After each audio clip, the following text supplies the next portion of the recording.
Right, okay, we'll continue. So, at last, we have talked about objectives of testing. Right, objectives of testing. So, then we are going to talk another two terms, the difference. Right, so these comparisons are really important. Most of the times, uh, it can ask about these from these sessions. These sections can ask from the examination the comparisons, right? Testing versus debugging. Normally, in our day-to-day language, we are sometimes referring both these terms to one term, but actually there are two different meanings. Testing, often used to detect system defects and the failures which are caused by defects. I will explain it a little later. And the debugging, a software development activity where a developer finds a defect, analyze it, and removes it. Did you get the change? So, testing often used to detect system defects, just to identify system defects and the failures. In simple terms, just it is it just checking what are the defects or identify defects and the failures. That's all. Testing means identify defects and failures. Identifying defects and failures. That's why we say detect system defects means identifying defects and failures. That's all. That is testing. That is why we say the output of the testing is list of defects. These are the errors in the system. That is the output of the testing. But debugging is a software development activity where a developer finds a defect, analyze it, and removes it. That is a complete set of actions. Finding defects, not only that, analyzing it, and also removes it. That is that process, that whole process we are calling debugging, right? So testing is just identifying defects, but debugging is more than that. Not only finding defect, analyzing it, and also removes it. That is called debugging, right? So if you use the word debugging, you want to debug, it means you want to find the defect first, analyze it, and also you are doing the removing it, setting it as well. Right. In some cases, software testers are conducting initial and final confirmation test while the developers work on debugging. And testing and debugging both having that relationship, right? In some cases, that software testers conducting the test while developers work on debugging. That must be, isn't it? Because developer is the person who can fix it. So developers works on debugging, parallelly software testers doing testing. In development life cycle such as agile, testers are participating in debugging as well. In agile development, but testers also participate for the debugging.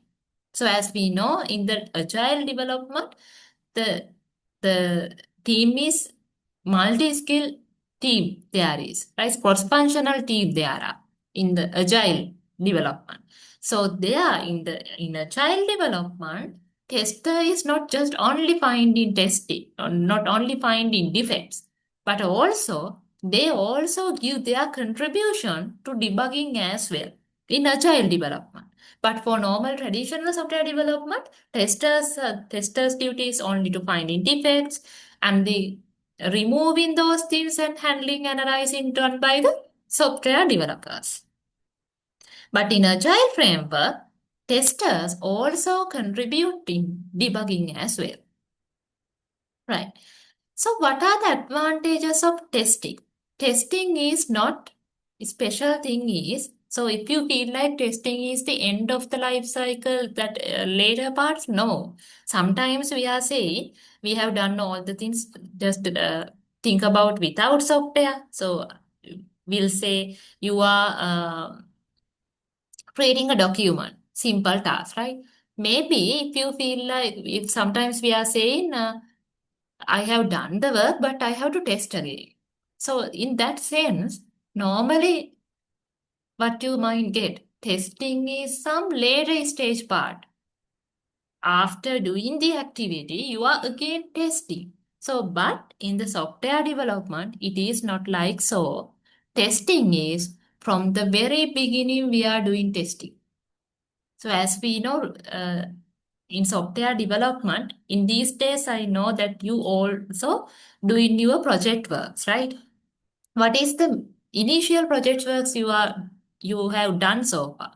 Normally, you have to first of all gather the requirements, isn't it? So first of all, you have to get a project, suitable project. After that, you are finding requirements, and maybe you are now in the design phase. You are drawing some diagrams these days, right?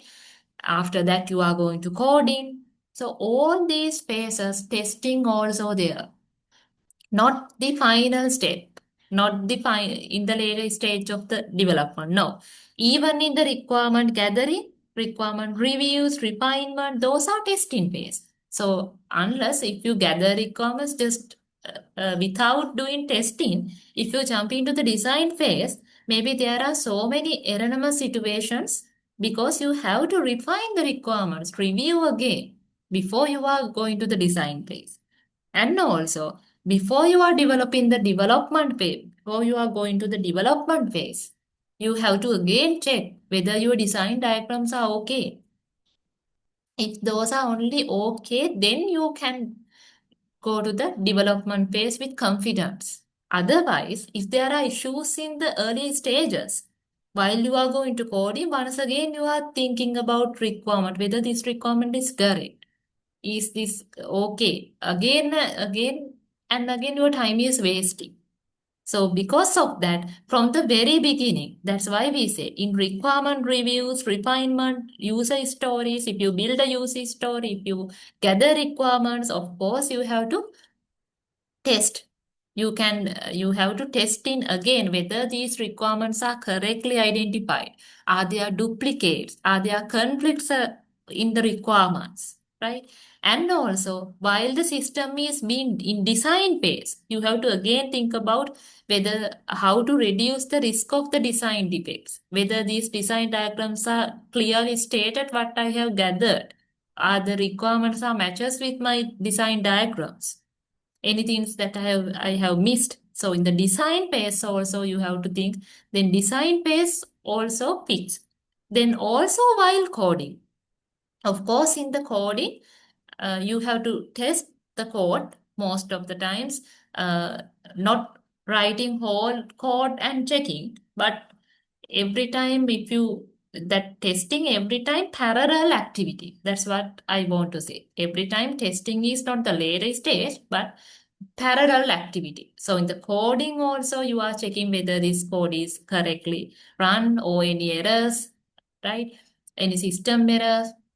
Sometimes there can be bug. So software is working fine, but it not comes our expected result.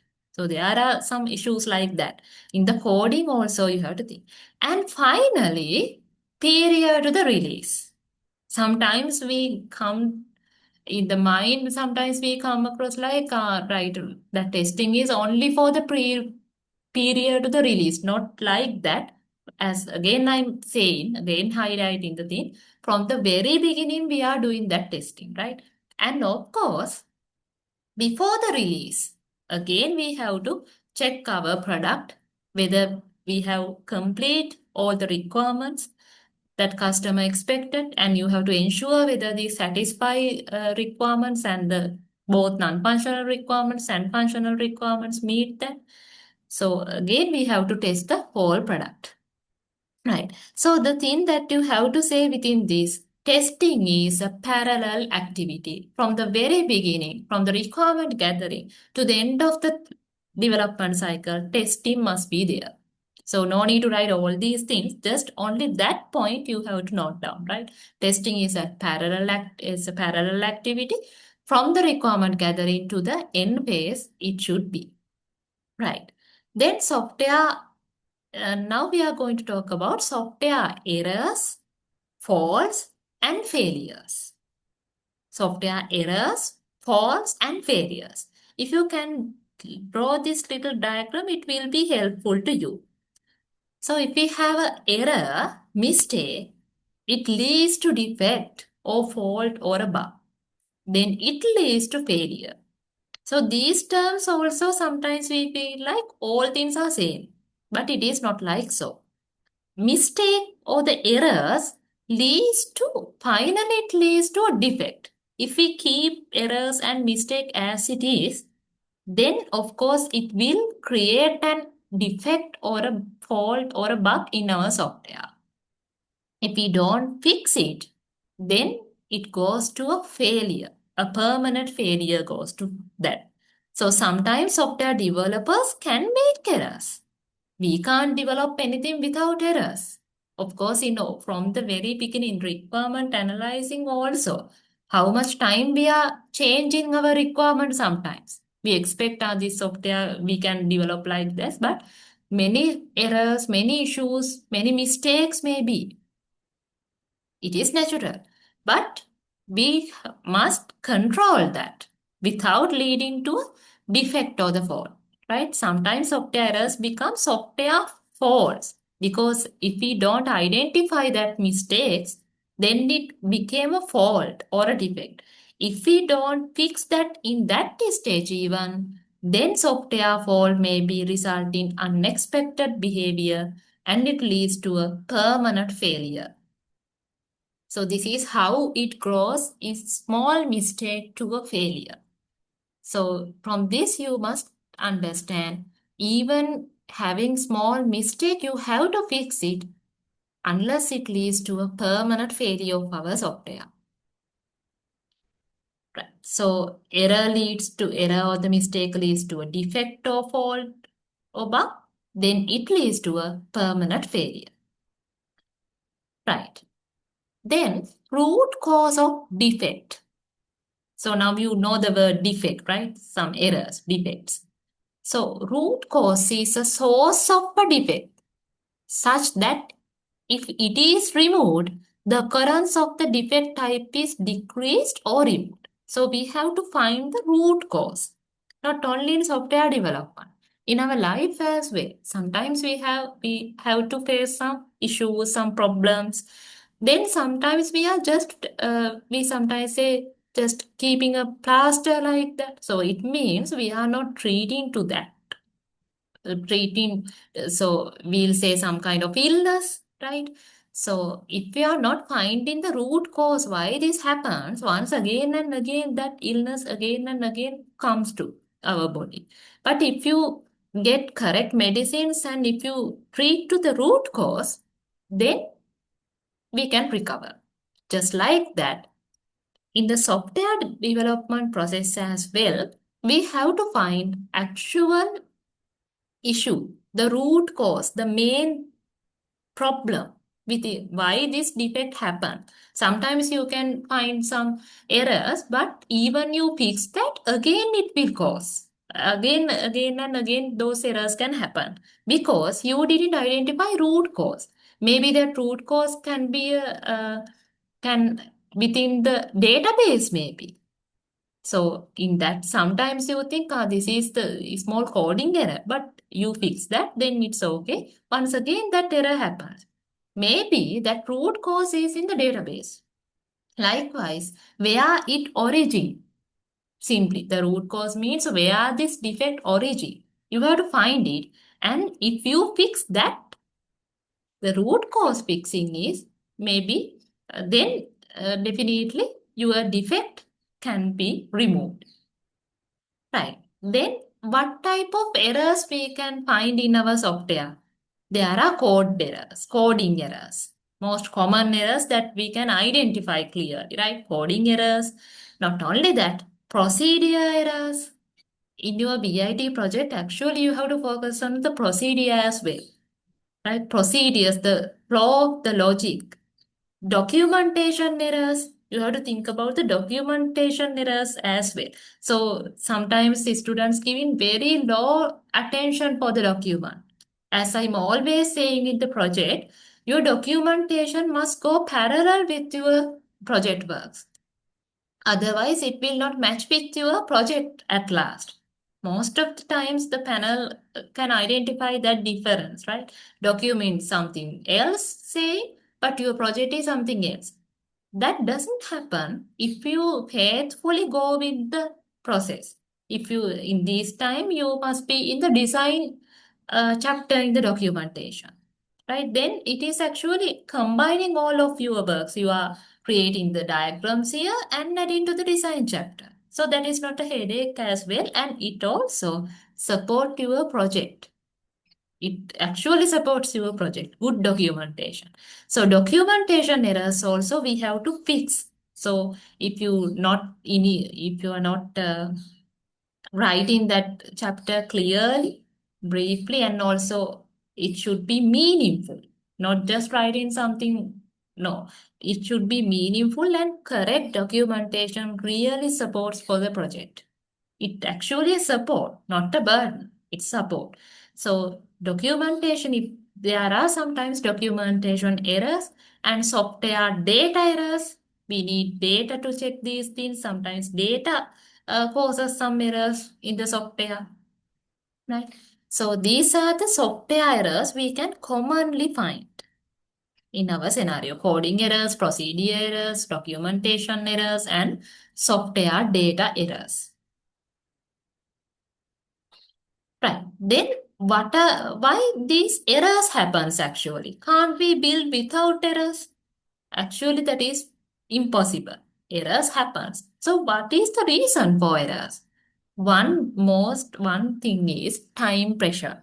So if you are not working towards your project, so think about your own progress in the project, right? If you still skipping the time, so if you are still thinking I have more time for that, actually you have, but if you are just wasting too much time, after that maybe there is just 1 month for your viva. Then you are trying to do all the things at once. Even you are a bright student, even you are skillful student, but time pressure may lead to so many errors because we can't handle it with very if the time is very limited, restricted. So then time pressure of course leads to many errors, even software failures. So don't wait till last moment, right? Especially for the development and human fallibility, because we are humans, no.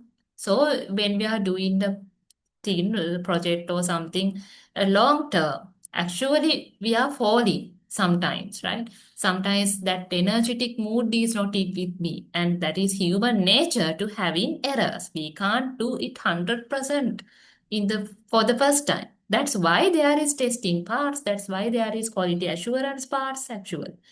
Right. So we have to accept some errors can happen. And inexperienced or insufficiently skilled project participants. If you have not much experience about the project development and project life cycle and also that task, then of course there are more possibility to uh, having such errors. And if you are not much skillful in that area, then of course, obviously, it can have more errors. So what you should do if you are like that, then you have to, the most important thing is use this time effectively. Use more time. So any an inexperienced person can make experience, and any inexperienced person can be a very bright person in that area.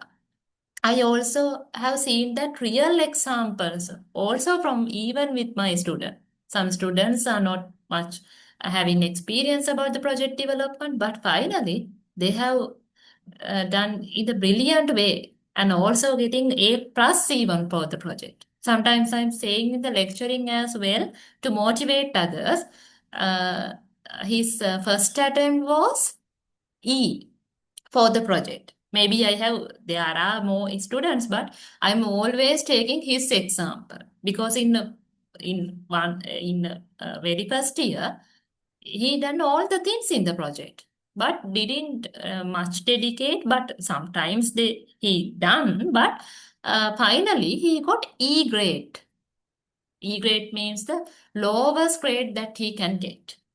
So if you judge that student, he is not much skillful.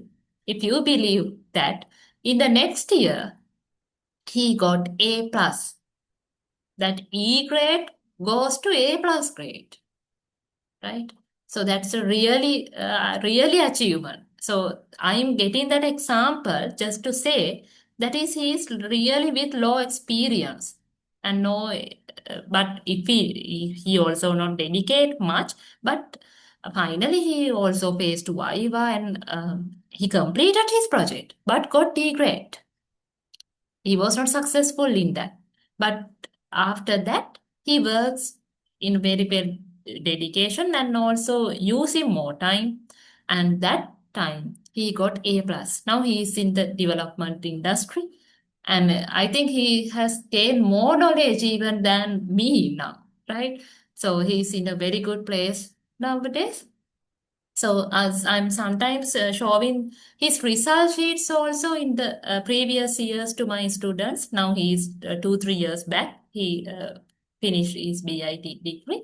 So in those times, I have his screenshot and getting his permission. I sometimes showing to the students to get motivated because that two lines in the previous year E, the next year A plus. That is really motivating. That's why don't worry about if you are inexperienced. This is my first project, so it will be goes to errors, but the time makes you not only just spending time, but you have to spend the time with the project, right? Otherwise, just weeks and months will go. You are still in inexperience. But if you gather experience, if you work together, that for sure you can get good results. Right, then miscommunication between stakeholders. Another software error, actually within here, I would like to add one more error. In the that really not, there are these things. That's why I write these code errors, procedures like that. But if you, I think, shall we add another one here, requirement errors. It is really needed to act. However, don't forget these things must be, but I would like to add requirement errors also for here, right? So it doesn't communicate here. So here it says the software errors, miscommunication between stakeholders. This is really something. Stakeholders means the project stakeholders. Sometimes designer communicates something with the developer, but developer doesn't understand. So, but developer think he have understood it, but actually not. So this miscommunication is really something that leads to errors, even failures. And also, uh, requirement, if we can't understand requirement correctly, that's a real, that is main thing that our software goes to fail. Even though we build that software with very good technology, very new technologies, right? Even our code is 100% perfect, that doesn't work. That doesn't valuable. If we didn't understand requirement, total failure will goes, right? So miscommunication is really a problem, especially in the software development.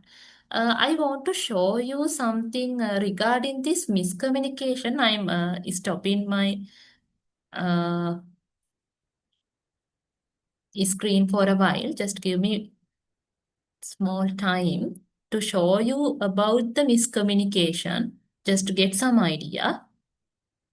So this is somewhat familiar diagram I'm going to show you that is in actually semester 2. If you remember, uh, I think even in the old syllabus, this diagram was there as I remember.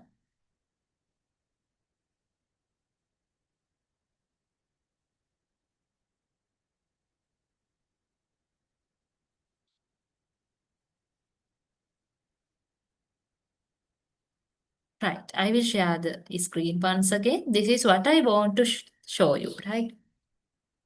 About the software development. Maybe you have seen this diagram, seen this picture before, right? How much miscommunication is happens, especially in the software development. So this is how the customer explain, right? This is how the customer explain, right? Then how project leader understood it, how engineer designed it, how programmer wrote it, how sales executive described it. See, very comfortable chair, right? That is how sales executive describes something, no? That is how it, right? However, how project was documented, only the shadow. It means no documentation, just like most of the students doing for the BIT project. Documentation is just only something. But documentation, again, I'm saying, is the biggest supporter to you when you are developing something, right? If you get good documentation, that really supports to your project. Anyhow, so what operations install? How customer was built? This is how customer was built.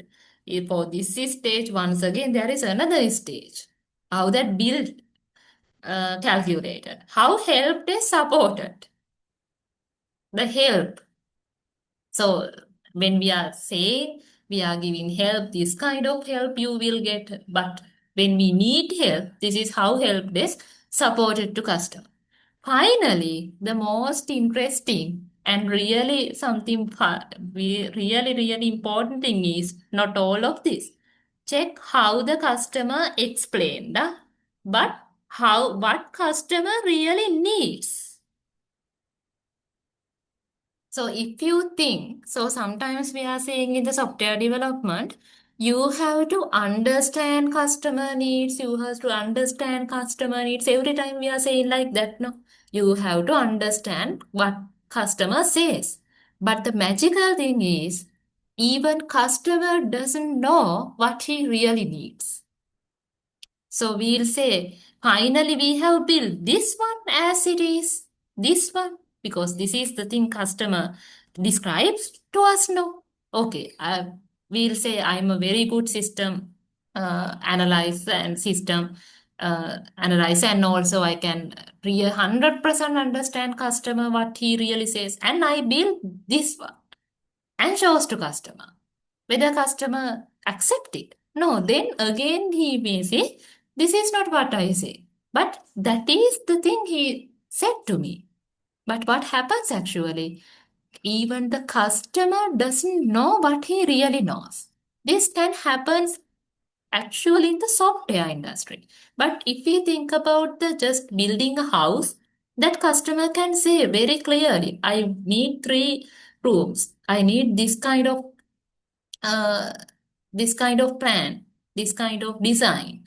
But in the software design, that customer doesn't aware about.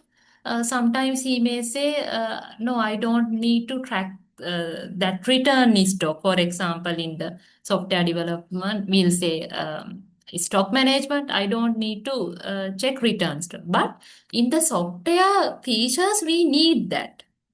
For example, if customer says, I don't need to issue some unique numbers, but in this very simple examples, but in system wise, we need that in order to use that approach. And maybe customer maybe say, I need just only one login because I am the owner of the shop and there are no any workers, only one login. But in the systematic view, in BIT project also, I'm always saying to student, right? In systematic view, you need logins for admin, you need login for the maybe according to that project, maybe for the client, maybe for the receptionist, a separate login we are assigning. Because in the systematic view, that needs to have a good software. That systematic way we need to establish there. Another simple thing, we need primary key, very simple thing, right? In the database, in the tables. But if customer says we don't need, like, even that customer doesn't know about what is that sometimes, because this is IT scenario, most of the customers doesn't get any idea about that. So if we say customer says these two things must be in the one window, this button I don't need, like that, customer can't say most of the times. You are the designer, you are the developer, you have to understand even the customer what doesn't say, right? That is the most important thing. If you build up this thing as it is, then again customer may say, this is not what I need. So you have to understand this from this. That is the real thing about the software development. Actually, customer needs to say this, right? What the customer really needs. You have to understand what the customer really needs. Not only the customer explain thing. That is also need to understand, but you have to think, you have to understand what the customer really needs. Right. I hope this image is really important, right? Really important and also very interesting picture. This is how miscommunication happens, right? I will again share the screen. This is how miscommunication happens in the software industry. This is actually mostly happens in the software industry, right? So that leads to software errors. So we are talking about software errors now. So miscommunication is leads to software errors. What else causes for the software errors? Complexity of code.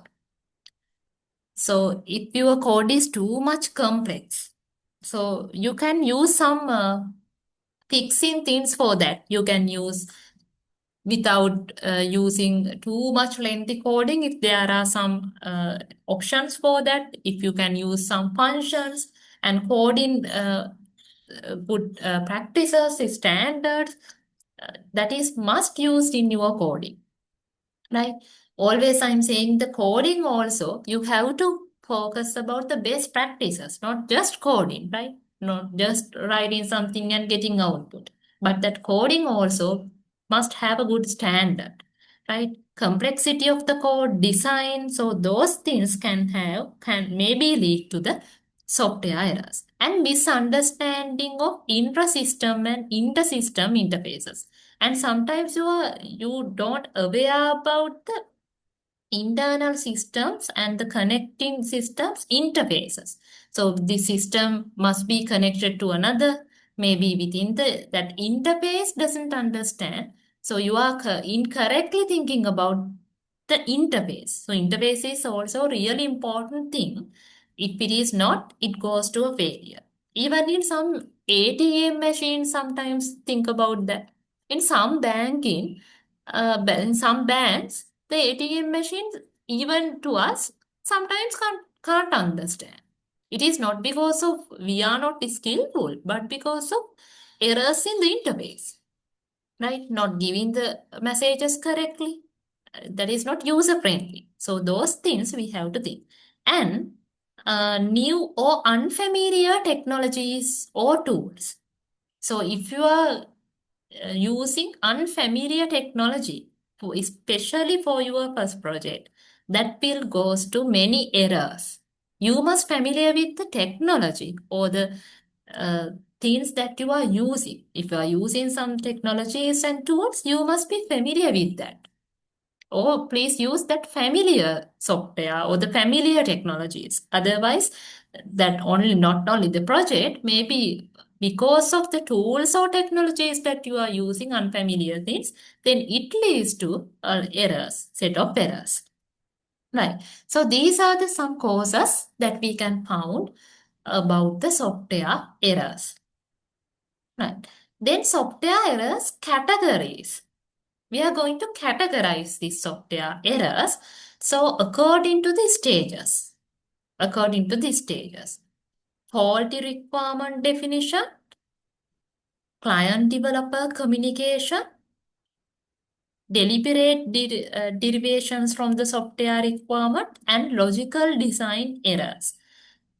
So these things, once again, we'll take one by one. Faulty requirement definition. Categories. As I said, requirement definition. If you correctly identify requirements, after that, nothing to say. Your software definitely go to a error situation. Definitely go to a failure, right? So the first thing is requirement. Again, verify your requirements before developing part. First, verify your requirements. So this is something that sometimes BIT panel checks whether you have understood your requirements, and normally they are aware about any area, right? So if you doesn't understand that area or the scope that you are building about your project, if you don't have good idea about that and the requirements are not satisfied, even though your project is 100% okay with the coding and other things, still you are going to be a failure. So faulty requirement definition is that software error category in the earlier stages that you have to fix it earlier, early stages. And client developer communication failures. We already know that how miscommunication leads to errors, right? Client and the developer. Client is mostly non-IT client, mostly we found. Because if that client is IT skillful, most of the times that client may be built his own software, right? So mostly we meet that is not in IT background. So the developer is in IT background. This communication must do with better understanding. Otherwise, this miscommunication leads for the failures because that developers and the technical person doesn't understand about the client requirements. Then deliberate derivations from software requirements. So this is happens often, very frequently.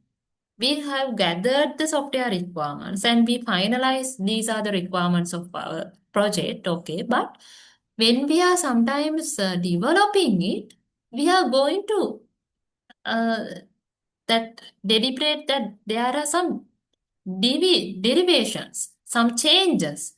So in the SRS, there is something else, but when we are developing it, we are changing the requirement. So because of that, every time we strictly follow again what we have agreed. What are the requirements we are agreed first? And those things must be developed, not something else. Then logical design errors. If you are in the design phase now, really important for the project. So design, if you fix the design, if you fix this is the design, then actually the time for your coding will be reduced.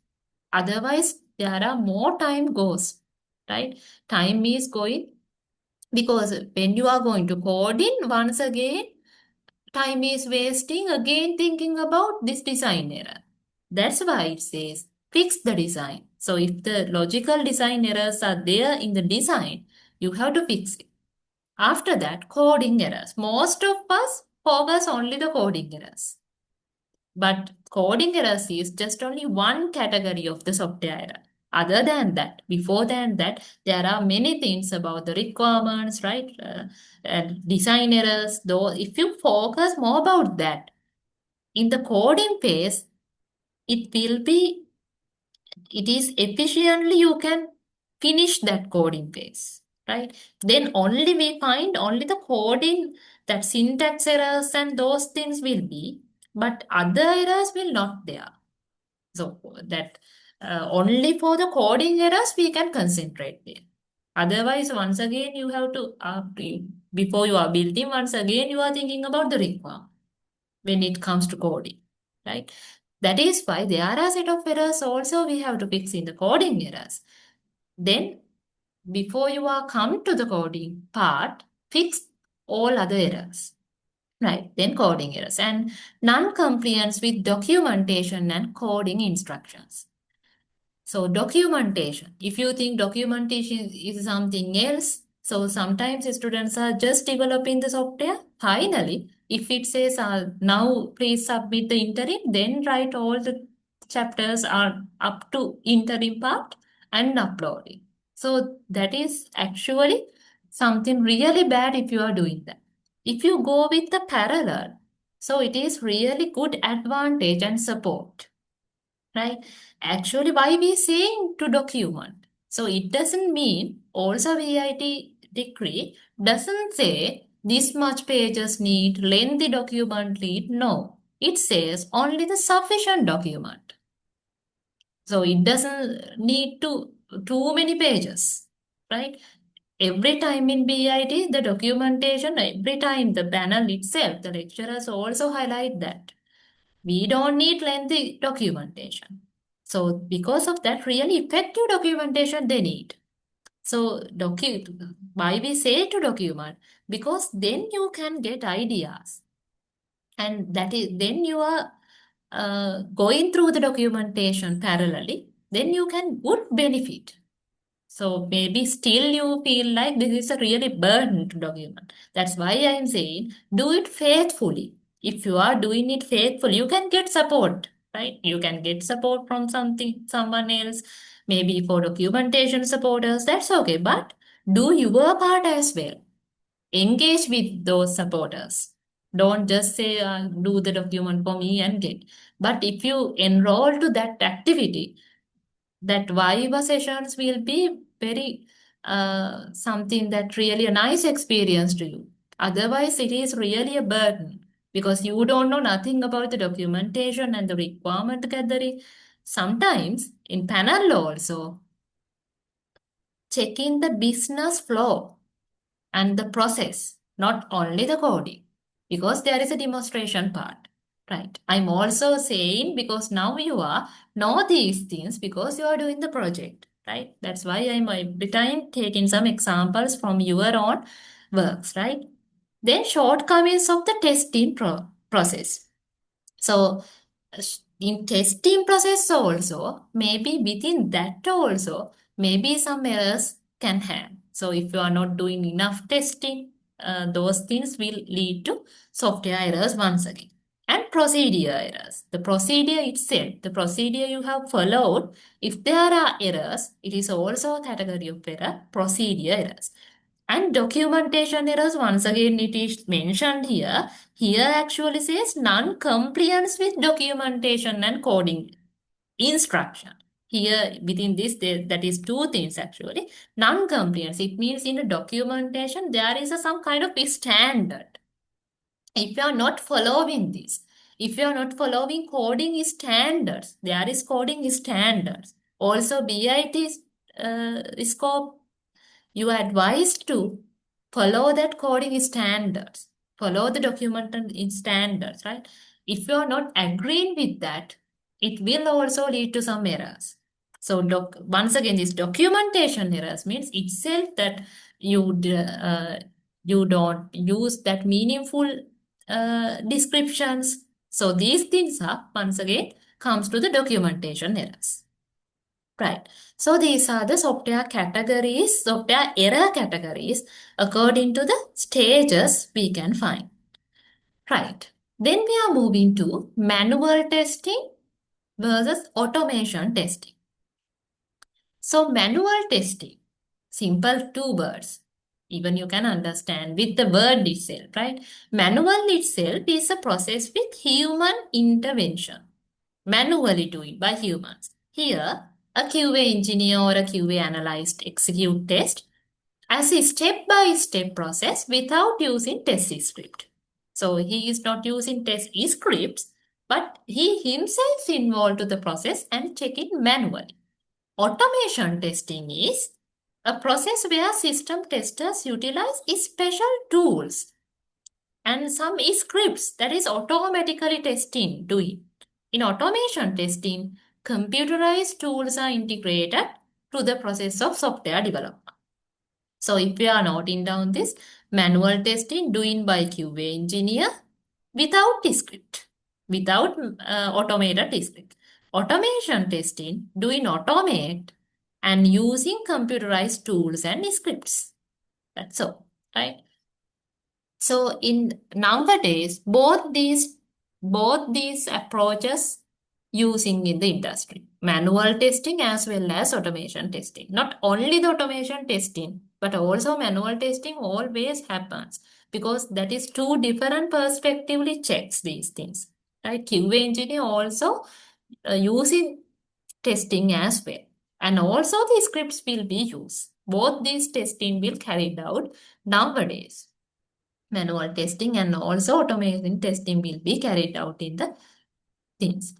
However, there are some advantages as well as disadvantages of automation testing as well. So sometimes once we think about manual testing, that's why I say both these testing approaches still used in this industry because both these things testing perspectives is different. So if you feel like manual testing is some old fashioned now it is not using, we can use automation testing only. But in automation testing still there are disadvantages as well.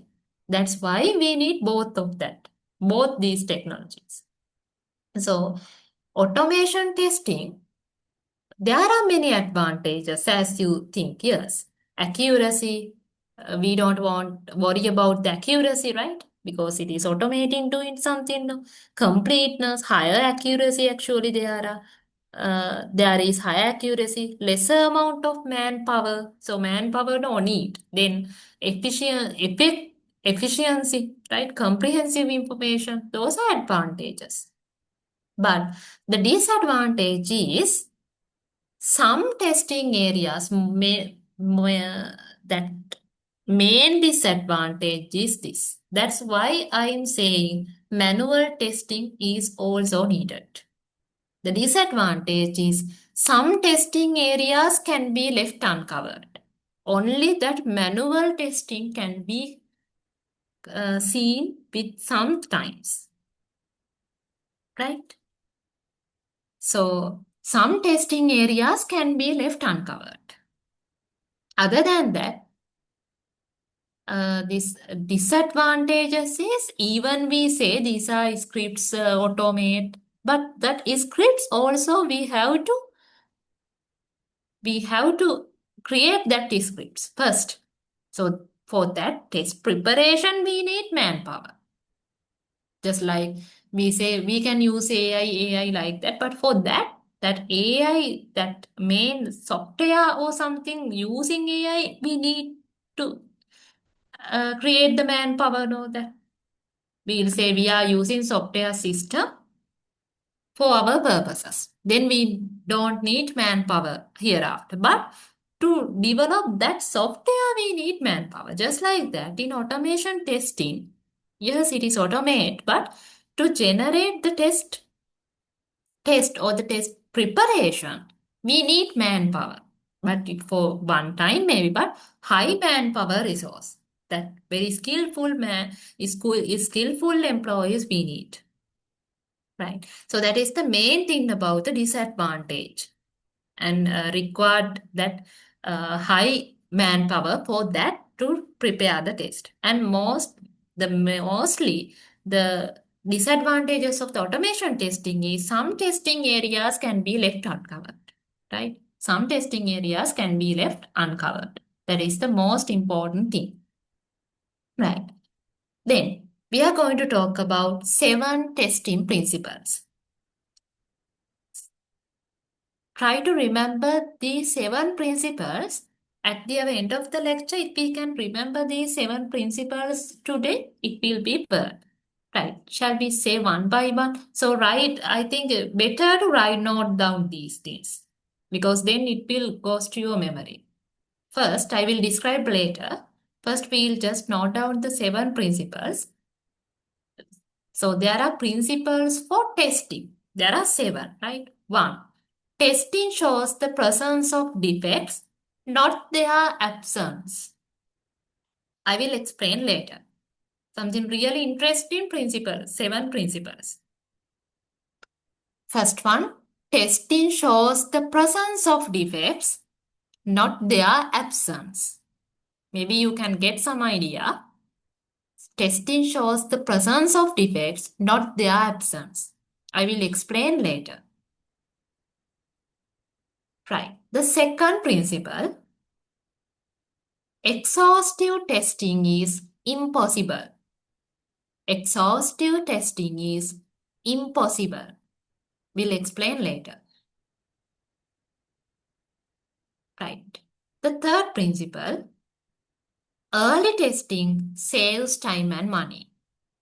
So far we have just noted down three testing principles. What are they? Testing shows the presence of defects, not the absence. Second one, exhaustive testing is impossible. Third one, early testing saves time and money. No need to unmute your mic, but you can say it with me, right? No need to unmute your mic, but when I'm from here, when I'm doing lectures, you can join with to say it with me. So there are three principles. Testing shows the presence of defects, not the absence. But is second one, exhaustive testing is impossible. Third one, early testing saves time and money. Right. Fourth one, defects cluster together. Defects cluster together. That writing in beautiful English, isn't it? That is just like a poems. That is some literature writing, right? Defects cluster together. I will explain what are these things. 5. Be aware of the presticid paradox. Be aware of the presticid paradox. 4 and 5 defects cluster together. Be aware of the presticid paradox. 6. Testing is context dependent. Texting is context dependent. And the final one, as we said, there are 7 testing principles. No? Final one, absence of errors is a fallacy. Absence of errors is a fallacy. Right. We have write down 7 principles. Check whether you have write it correctly. First one. What is first one? Testing shows the presence of defects, not their absence. Second one, exhaustive testing is impossible. Third one, early testing saves time and money. Fourth one, defects cluster together. Fifth one, be aware of the precedent paradox. Sixth one, testing is context dependent. Seventh one, absence of errors is a fallacy. Shall we discuss one by one? What is first one? Testing shows the presence of defects, not their absence. So what does it mean?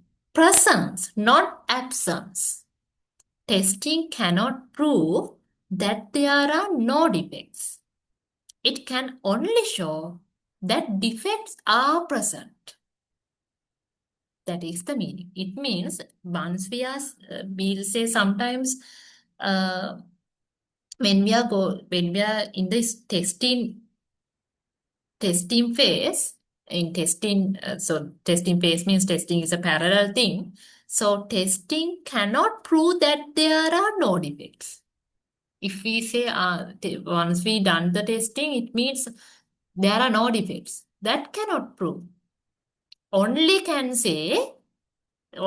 show if there are defects. It means presence, not absence.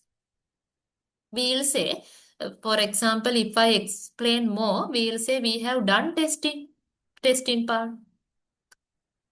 So if you think we have done testing, there are no defects. Yeah, right, correct. It cannot prove. Maybe there are defects. Sometimes we can't understand in that phase. That's why even after software delivery, again some defects going to happen that we didn't understand early. That is why we are not 100% say there are no defects. But testing can only show defects are present. Most of the time in testing phase, we found some defects. Then presence that defects are present. If you thinking when I'm doing testing, I find a defect, then don't worry about that. You must be happy about that because testing every time try to show the defects. If you find the defect, you must be happy about that, right? So in the BIT process as well. So we'll say you are going to do testing part in your coding or something. Then you find an error. So then you must be happy because testing means the output is what? List of defects. Otherwise, if you don't found it, then the problem. Because it doesn't say no defects. It can't prove there are no defects, but it can only show what are the defects. That is saying, testing show presence of defects, not their absence. We can't ensure there are no defects, but we can show what are the defects. Right. This is the first principle. Testing can prove that there are no defects. The testing cannot prove that there are no defects. It can only show that defects are present. And second principle, exhaustive testing is impossible. The second one. Exhaustive testing is impossible. Right. What does mean? Exhaustive. Exhaustive testing is impossible means cannot do. Sometimes we say that is impossible thing. It means cannot do. Testing all combination of inputs and precondition is not feasible. Instead of testing exhaustly, risk analyzing, test techniques, and test period priority should be considered further. So check this picture, then you can understand what I'm saying. So this person say, I'm exhausted and so much more to do. This happens in the real life. This happens when you are doing software development, right? So you have to finish exhaustive testing today. This boss saying, okay, boss, but again and again testing. So if you think, when you when you are in the final stage of BIT project, sure you are coming to this stage as well. Maybe in this time you think, I will 100% test my software from A to Z. Yeah, you should, but do not make it exhaustive testing. For example, lies. For example, if you are thinking, maybe sometimes it doesn't show some error in the output. For example, if you run the project and that screen shows fatal error or something like that, definitely you should fix it. Sometimes there are some bugs that we cannot identify. It doesn't show error, but after that, that is showing some output, but that output is erroneous. Then again, that also you must fix. But if you think line by line, I will check this. Line by line, I will check this. And also the coding standards, line by line, I will do that. So you are just writing coding, right? In the coding, once you come to the coding stage, you may think, okay, I will fix it later. I'm not using coding standards because in every coding, you must have a consistency. If you are using variable name, whole project, that variable name should be like that, right?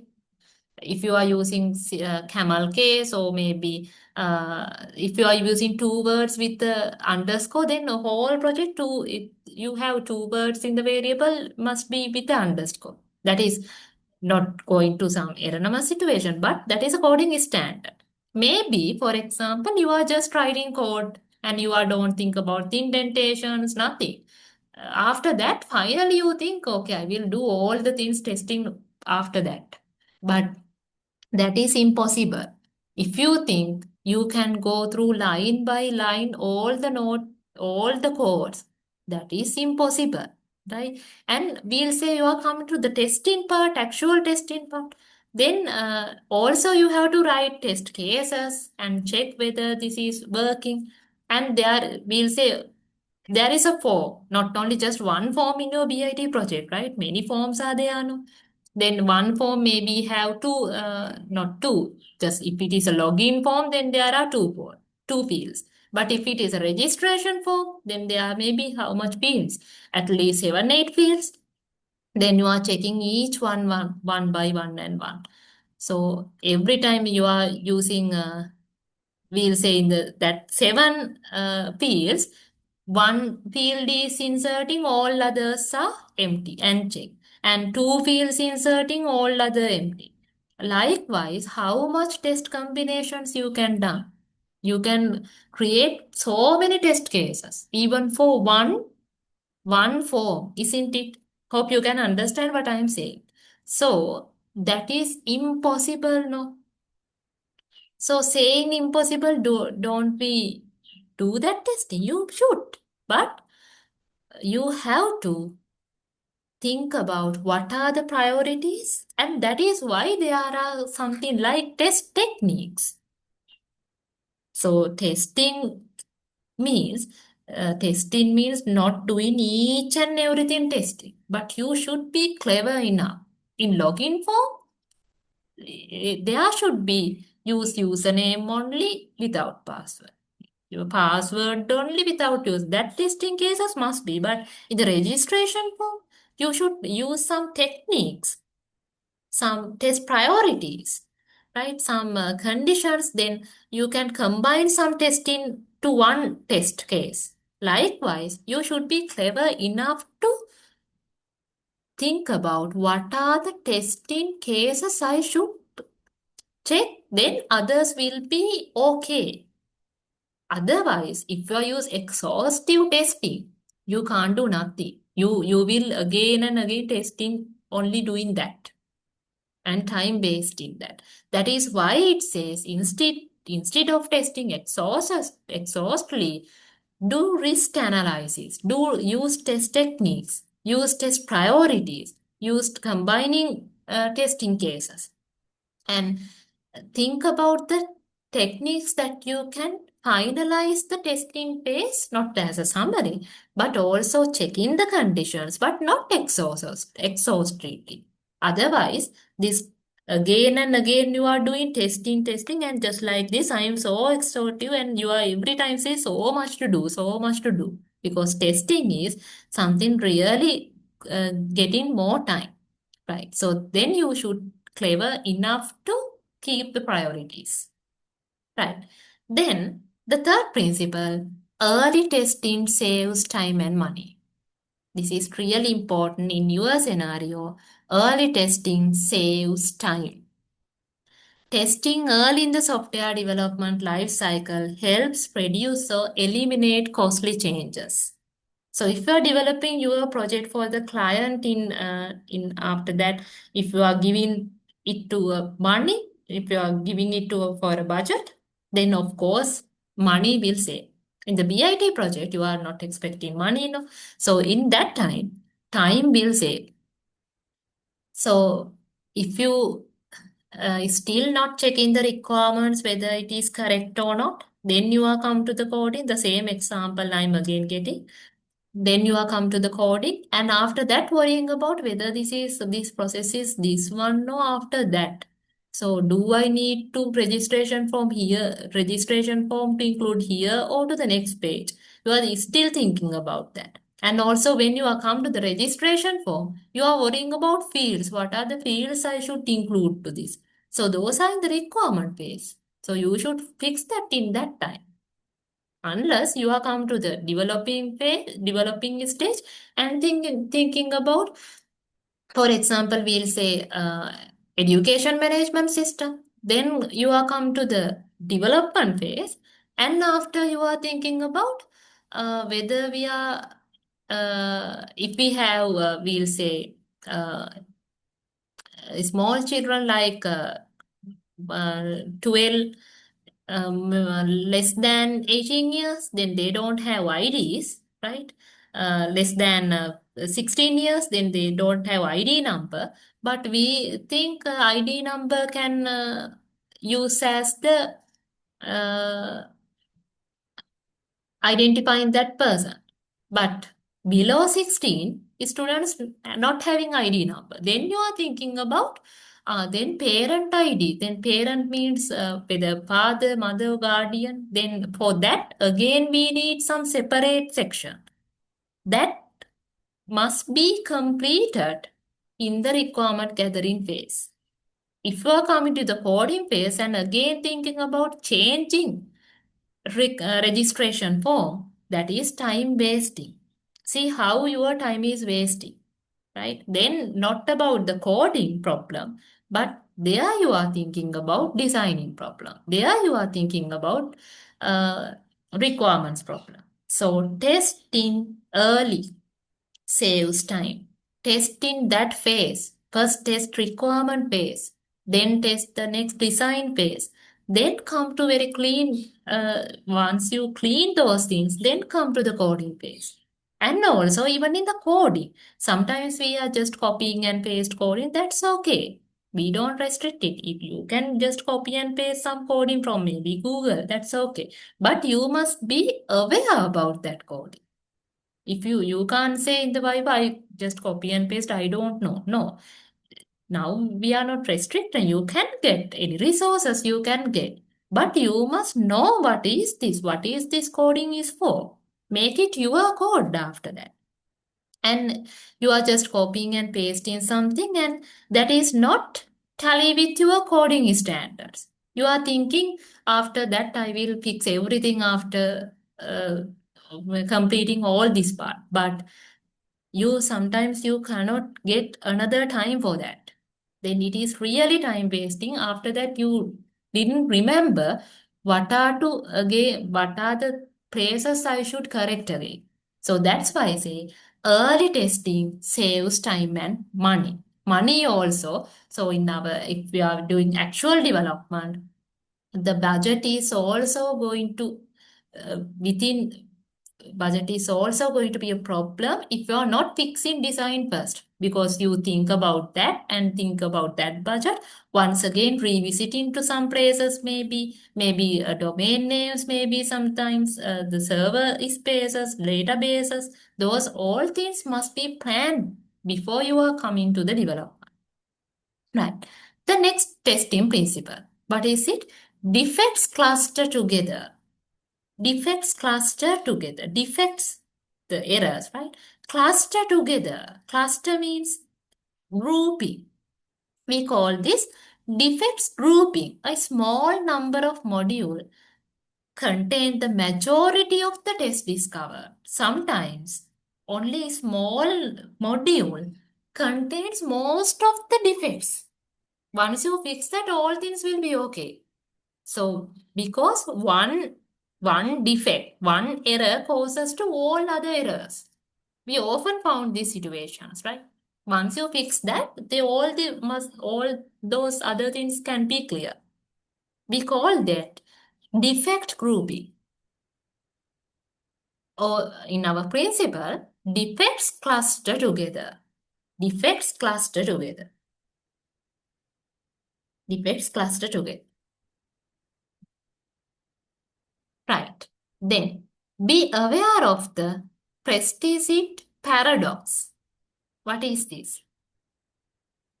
If the same tests are repeated again and again, eventually these tests lose the ability to find new errors. Therefore, in order to find new errors, test and test data need to keep changing and new tests should be written. So there is a task called test sprint, test cases writing.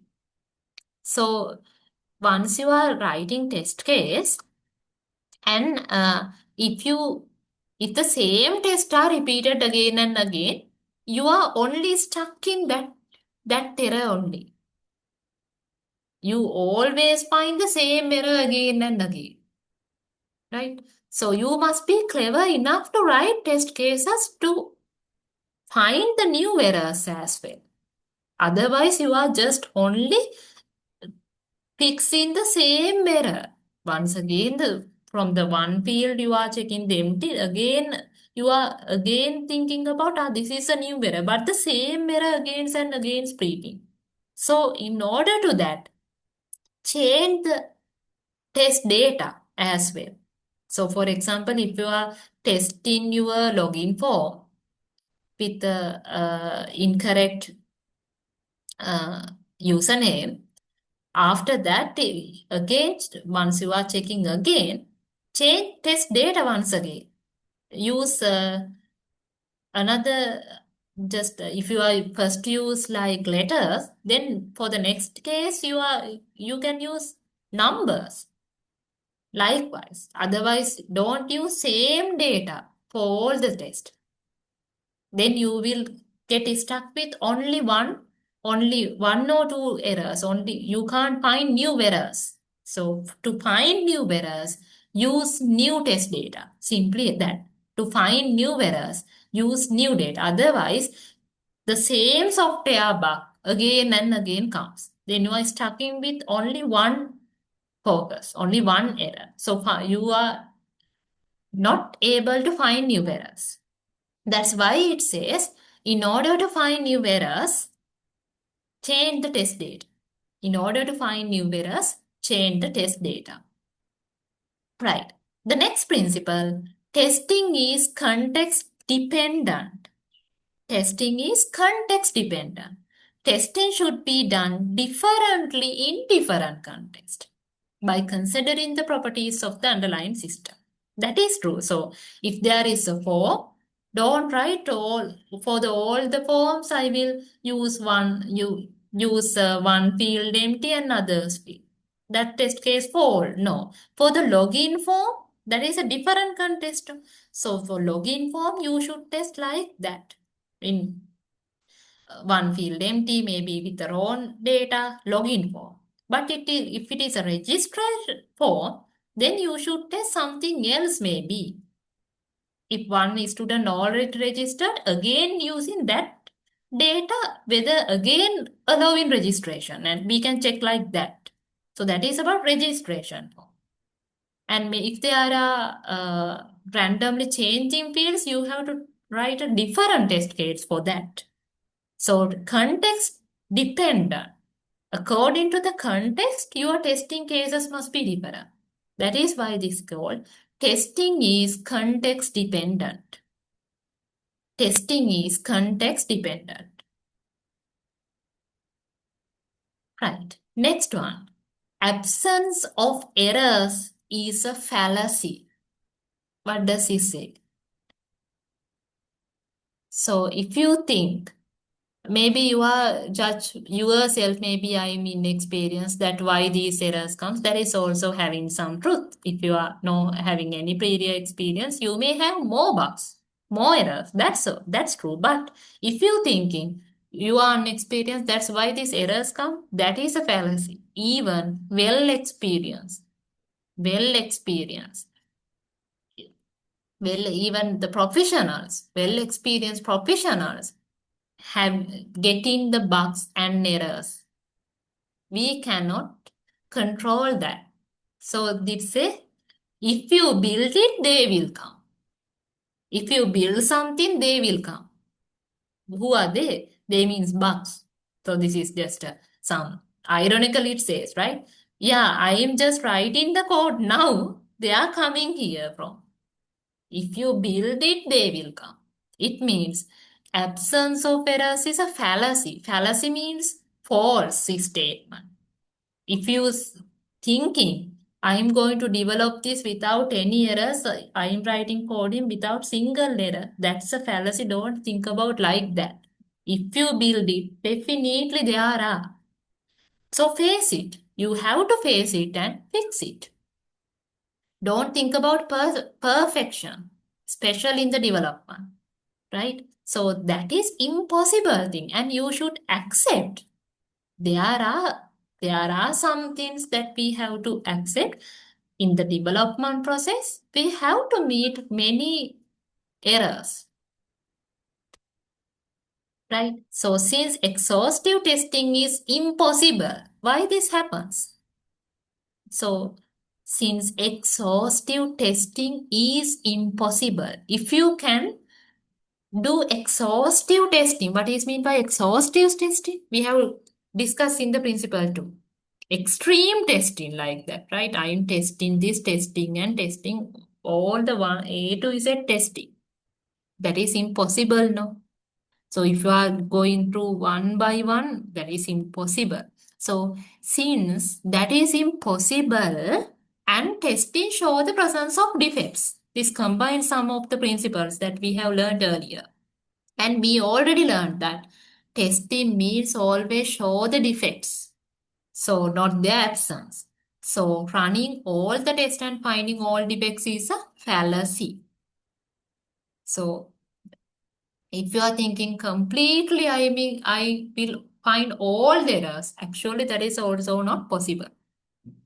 So the thing is, you have to accept there are can be errors even after the software delivery. That's why we give, right? That's why we give some maintenance phase on. Also, we agree on if we are. So it is not said that just going to run the software once again come error like that, but maybe uncovered, not identified errors can be there. Even in the Microsoft corporations also sometimes they are again sending some software patches and some again some versions that fixing those things. So then how you can say I didn't get errors? No, definitely they will come. So that's why we say absence of errors is a fallacy. Absence of errors is a fallacy.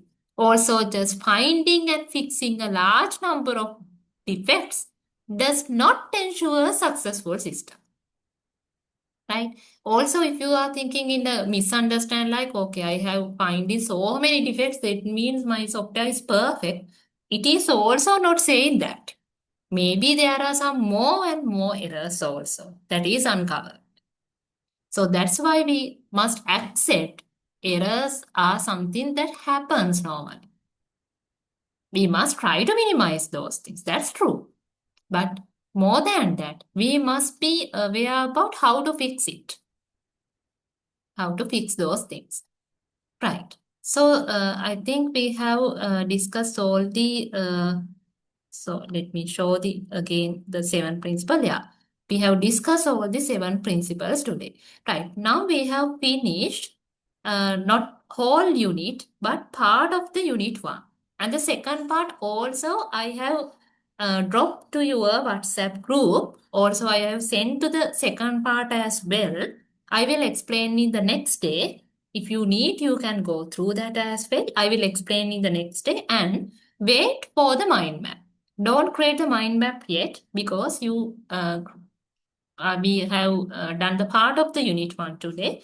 And the next part I will explain the next day. After that, you can create fully mind map. Till then, you can keep your notes. That's I have asked you to create a small note while the lecturing. Keep that note and again, just go through that note before you are participating for the next session because you will get small, maybe I'm not saying whether it is MCQ or essay, I will decide it later. I will create a test for you to test your knowledge about this unit 1, the half of the unit 1.